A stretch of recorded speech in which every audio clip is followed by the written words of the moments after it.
And welcome to another edition of the Defender Roundtable, where we're talking about some of the hottest topics. And, it seems like this is just an ongoing, what did Donald Trump do this week? But this week, we're actually talking about the flood, how we're drowning in white tears. It's been fascinating, really, to watch all the Trump voters posting their regrets on social media. They're crying over their lost jobs, anguish over their deported loved ones, raged over slash benefits. I regret voting for him, and our response is, we tried to tell you, but why do you think now there's so much MAGA regret and people being so upset now? We'll have our defender team weigh in, and Terrence, let's start with you. Well, I mean, I think that, to me, it's sort of funny. I mean, like you said, we tried to warn them, but I mean, but the white people I know, or the MAGA people I know, because there's some black folks, some of them are still true to this guy. Some of them are still trying to find some good in him, even though they're struggling. I mean, because nothing is going right. I mean, we have nothing that he said he was going to do, he's really done, except for some of the bad things. Like, I mean, the deportations, but he didn't run on a platform of he was going to cut, you know, however many jobs. I mean, hundreds of thousands of jobs or whatever it is. He didn't run on that platform. I mean, I think people would have knew better. I mean, than to, hitch their wagon to him. I mean, no one knew that he had the plan that he's had. And now there's a lot of trepidation going on. And I mean, but they should have taken this seriously. Donald Trump has showed us time and time again who he is. And at some point, we have to believe him. A SWAT?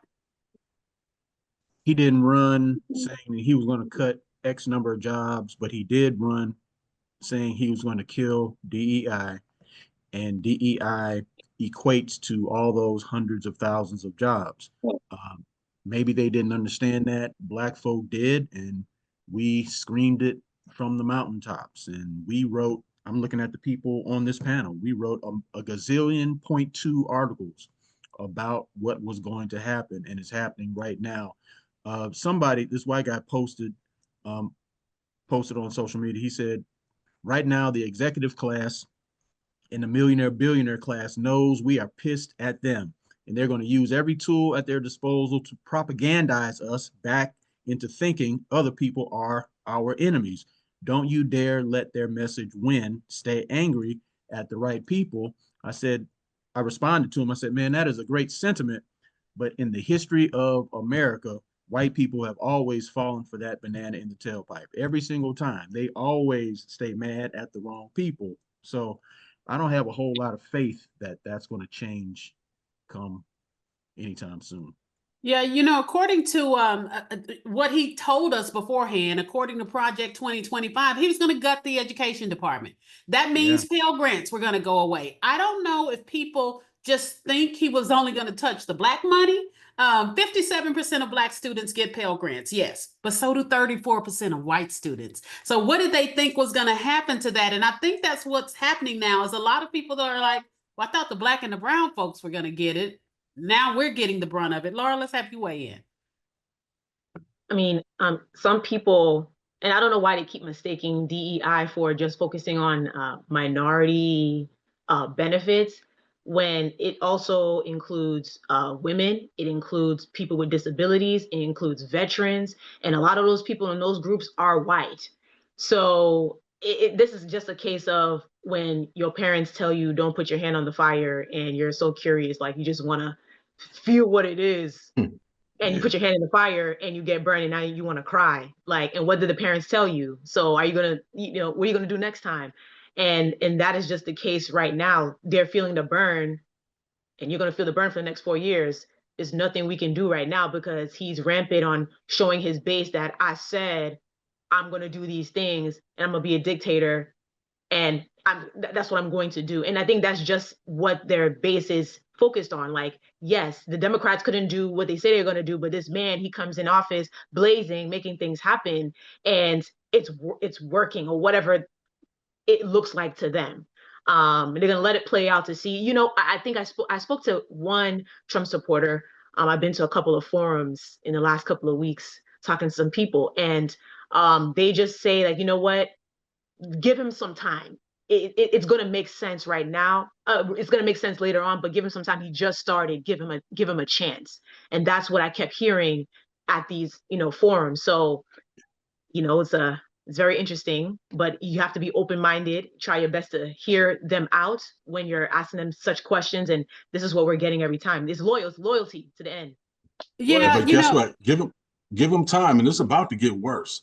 Because Yeah. one of the things that's about to happen that people aren't even really that aware of, and it hasn't been publicized that much. But I have a friend who works in federal government, and he was telling me that March 13th is the next big day, because that's the next time that the next big cut down is going to come in government as far as federal workers. So they got some more cuts coming, and everybody, from everything I'm hearing, they're on pins and needles up in DC because nobody knows who's going to get it, and they know, like he told me, they know as much as we know. But so right now, everybody, I mean, these people are worried, they're scared. I mean, and for good reason. So yeah, it's not the worst of this ain't over yet. That's what's really scary. And I can't understand a lot of the African Americans that support him because you're overlooking so much. The first nationwide database tracking misconduct by federal police officer has been shut down by Trump. That means that no longer can you follow any wrongdoings by a cop. So what does that mean? That means they can do whatever they want. Just like Donald Trump has immunity, he's given these police immunity. That database kept a rogue officer from here in Houston from going to Kansas City and committing crimes against us. But all of that is gone now, and people still continue to justify this man. Anyone else want to weigh in? I have a question though.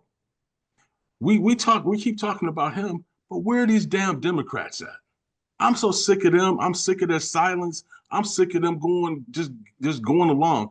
And I'm ready to vote their asses out too come midterm. I mean, if you're not going to fight against this guy, if you're not going to stand up, if you're going to continue to let him continue to just do whatever the hell he wants to do, and continue to go unchecked, I'm tired of them too. I don't know about that, Terrence, because see, here's the thing. They don't have a house. So they have no power. So but you got to still speak up. Let them implode right now. That's what James Carville, a Democratic strategist, is suggesting. Because you can't win right now. You're in no position to win. So step back, take your hands off the wheel, and let the car crash. Because you can't stop it, no way. The Republican strategy, when the Democrats were in the majority, they didn't use that strategy. What they said was fight, fight, fight, period. And if you're tired, fight. If you're full of energy, fight. But whatever you do, fight. And the Democrats have not done that to the level that Terrence is saying, but they have been raising their voices. But this brings up another whole issue of the media. Media is not covering the voices. Jasmine Crockett and Cory Booker and so many others have been raising their voices. But what their own people are telling them, what their constituents are telling them is, y'all need to be standing in the hallway, raising holy hell, letting the American people know where you stand and who is really responsible. Because that's what the Republicans do. They sell the public on whatever position they have so they can win in the court of public opinion. That's what the Democrats need to be doing. But the other thing that I'm really scared, I don't know if scared is the right word, but so many of these executive orders, thank God there are some judges that are saying that's against the law, that is against the Constitution. We are not going to let it stand. But what his strategy is, push and do whatever is illegal. And if no one's going to check me, I'm just going to keep on going. But like you say, Terrence, the Democrats got to raise that voice to say, we got to check you. Yeah. I mean, some stuff just seems like he is not even in his realm to even make decisions on. I mean, like, when have we ever seen a president just unilaterally he ain't making fire the decisions, people? Man. It's Elon Musk and his little. But at the end of the day, I guess we all get that. I mean, but still, I mean, at the end of the day, he's still the face. He's the guy in the office in that chair, and we didn't know that he could just come in and just. I keep telling my husband, because he keeps saying he can't do that. He can't do that. He can do anything he wants, because who gonna check me, boo? Nobody. Nobody is checking Donald Trump. His entire cabinet, his entire party is letting him do whatever the hell he wants to do. But we got laws. We got laws. We got a constitution that tells us how shit is supposed to go. And you And got a When has Supreme Court Donald that Trump said we ever don't given a care. damn about a law in his entire It ain't life? no He's never been laws. held accountable for anything. It ain't no laws when it comes to But I Donald do Trump. hear you though. We do have laws. We do. I mean, It ain't no laws, and we needed some Democratic leaders, because who is really the Democratic leader? They're just having to start all over again. They have a serious regrouping to do. And even when you mentioned Representative Jasmine Crockett, she's been going hard. Okay, Yeah. I remember seeing her on social media. I think this one reporter was like, "What do you have to say to the president?" And she just said, "F you," you know. And then all the comments were like, "Yeah, how can a representative talk like that?" I'm like, even if she has all the degrees, she has all the education, the acumen, the experience, and yet she says one thing and y'all are on fire. Oh my gosh, it's so she's black, she's a black woman. It's doomed if she didn't, and she's doomed if she did. She's just gonna, she's gonna move how she needs to move, because that's the only way you need to do it right now. So I applaud her. I gotta give her a shout out, because that's the way that they need to act. Because how are you going to look at Republicans and they're behaving in that manner and no one's saying anything? But if a black woman on the Democrat side decides to behave that way, oh my gosh, it's horrible. How dare she? But every day they need to be acting that way or doing something, raising. I mean, like you said, Terrence, folk are scared as all get out. But think of all the folk who've already lost their jobs.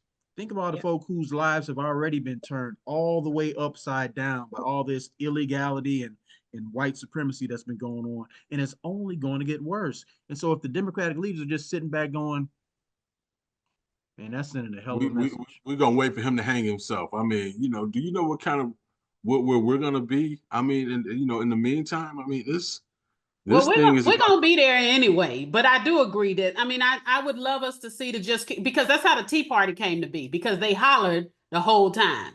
Right. The Republicans yelled and hollered and raised all kind of cane until the That's Tea a good Party point, came Rashonda. And they've been in power ever since then. Yeah. That was what, during Obama? During Obama. And they've just grown stronger and stronger ever since. Yeah. From yelling. All right. Well, we could go on and on, but talking about this, y'all president make me want to go have some Stella Rosa. So we're gonna wrap this up. We hope you enjoyed this discussion. Check out the article on defendernetwork.com, and don't forget to like and subscribe to our YouTube channel and support Defender Journalism. Thanks so much, and we'll see you guys next time.